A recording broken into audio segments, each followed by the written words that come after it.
So ayan, based on my experience, it's a LGBT pre-train today tsaka yung single dad.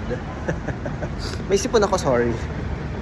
Nagtanong lang ako sa counter na libre po ba yung LGBT ngayon? At then binigyan ako ng ganito. Para siyang ID. Which is good. Ang galing. Thank you so much, LRT1, for free LGBT ticket. Let's go!